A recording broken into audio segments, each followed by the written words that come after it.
Hello everyone.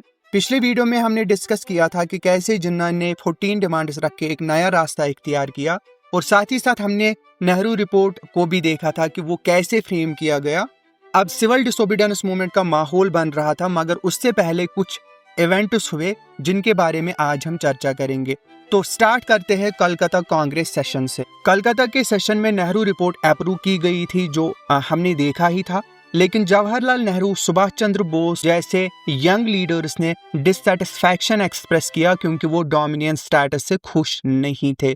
उनका कहना था कि कांग्रेस का गोल सिर्फ पूर्ण स्वराज यानी कंप्लीट इंडिपेंडेंस होना चाहिए। ओल्ड लीडर्स जैसे गांधी, मोतीलाल नेहरू वो चाहते थे कि डोमिनियन स्टेटस को तुरंत ना छोड़ा जाए क्योंकि इस पर सालों की मेहनत से कंसेंसस बना था। उन्होंने सजेस्ट किया कि गवर्नमेंट को 2 साल का वक्त दिया जाए इस डिमांड को एक्सेप्ट करने के लिए। बाद में यंग लीडर्स के प्रेशर पर इस ग्रेस पीरियड को 1 साल तक रिड्यूस कर दिया गया। तो कांग्रेस ने डिसाइड किया कि अगर गवर्नमेंट ने 1 साल के अंदर डोमिनियन स्टेटस पर बेस्ड कॉन्स्टिट्यूशन को एक्सेप्ट नहीं किया तो कांग्रेस कंप्लीट इंडिपेंडेंस की डिमांड करेगी और साथ ही साथ में सिविल डिसओबीडियंस मूवमेंट स्टार्ट करेगी। 1929 तक आते आते अगर हम देखें तो गांधी जी ने कंट्री का टूर किया, लोगों को प्रिपेयर किया डायरेक्ट एक्शन के लिए। उन्होंने यूथ को फायरी ऑर्डियल के लिए तैयार किया, विलेजेस में कंस्ट्रक्टिव वर्क ऑर्गेनाइज किया और स्पेसिफिक लोकल इश्यूज जो है वो रिड्रेस किए, जैसे बरदोली सत्याग्रह की तरह। कांग्रेस वर्किंग कमेटी ने फॉरेन क्लोथ बाइकॉट कमेटी बनाई जिसका एम था फॉरेन कपड़ों का बाइकॉट और पब्लिक बर्निंग। गांधी ने मार्च 1929 में कलकत्ता से ये कैंपेन स्टार्ट किया और अरेस्ट हो गए और इसके बाद देश भर में फॉरेन कपड़ों का बोनाफायर देखे गए। और भी कुछ घटनाएं जो पॉलिटिकल टेम्परेचर को हाई रख रही थी इस टाइम, जैसे कि Meerut conspiracy case, March 1929, central assembly में जो बम फेंका गया था by Bhagat Singh and B K Dutt जो हमने डिस्कस किया ही, वेजवुड बेन का secretary of state for India बनना। उसके बाद इसी असना में हमें देखने को मिलता है इरविन डिक्लेरेशन, अक्टूबर 31, 1929। साइमन कमीशन का रिपोर्ट आने से पहले लॉर्ड इरविन ने एक डिक्लेरेशन इशू किया था। इसका मकसद था कि लोगों का भरोसा वापस जीता जाए। ये डिक्लेरेशन इंडियन गैजेट में पब्लिश हुआ और 1917 के डिक्लेरेशन के मुताबिक ब्रिटेन का अल्टीमेट एम ये था कि इंडिया को डोमिनियन स्टेटस मिले, लेकिन कोई टाइम फ्रेम नहीं दिया गया, यानी कुछ नया नहीं था, सिर्फ पुरानी बात को रिपीट किया गया।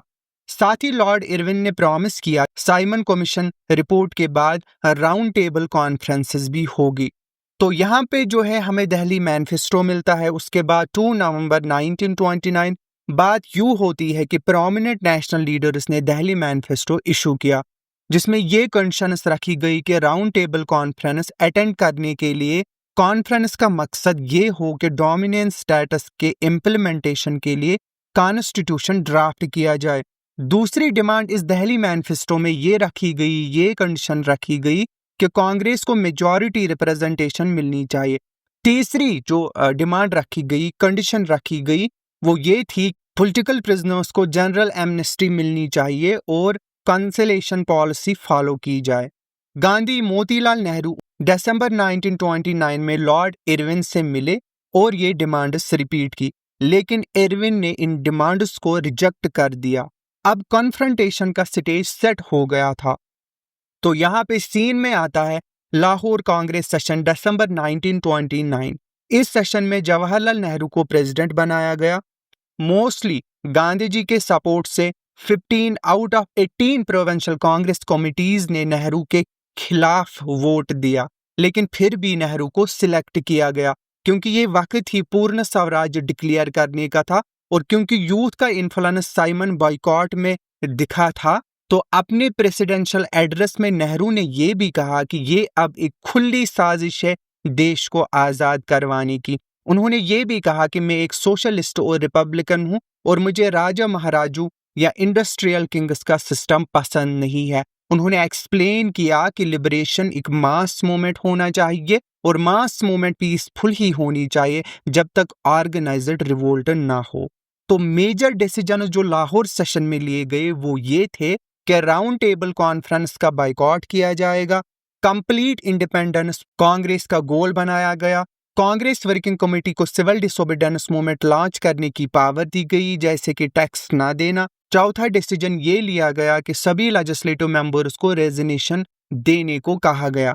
पांचवा डिसीजन ये कि 26 जनवरी 1930 को इंडिपेंडेंस डे मनाने का डिसीजन लिया गया।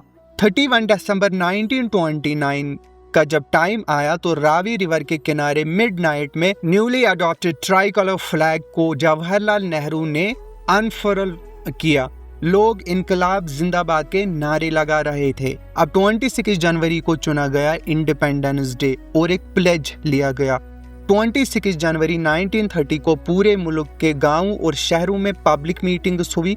लोगों ने इंडिपेंडेंस प्लेज यानी आज़ादी का संकल्प लिया, जो लोकल जुबानों में पढ़ा गया और नेशनल फ्लैग को जो है होस्ट किया गया। ये प्लेज गांधी जी ने ड्राफ्ट किया था और इसमें कुछ इंपॉर्टेंट पॉइंट्स ये थे कि फ्रीडम हमारा जन्म सिद्ध अधिकार है, ये हमारा जन्म से हक है।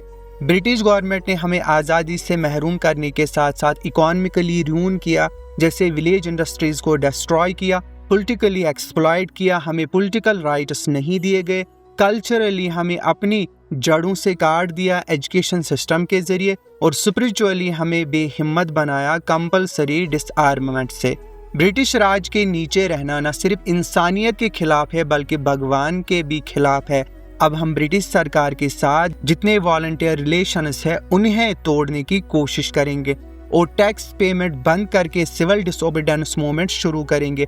हमारा फाइनल गोल सिर्फ और सिर्फ पूर्ण स्वराज है और हम कांग्रेस के हर इंस्ट्रक्शन को फॉलो करेंगे उसे पाने के लिए। तो ये यहाँ पे सिविल डिसोबीडियंस का माहौल बन रहा था।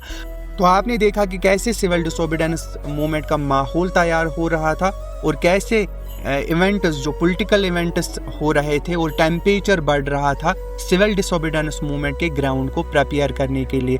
नेक्स्ट वीडियो में हम देखेंगे सिविल डिसोबीडियंस मूवमेंट। आपको वीडियो पसंद आया हो तो लाइक शेयर सब्सक्राइब जरूर कीजिएगा। आज के वीडियो में इतना ही। Thanks for watching doubt demolish.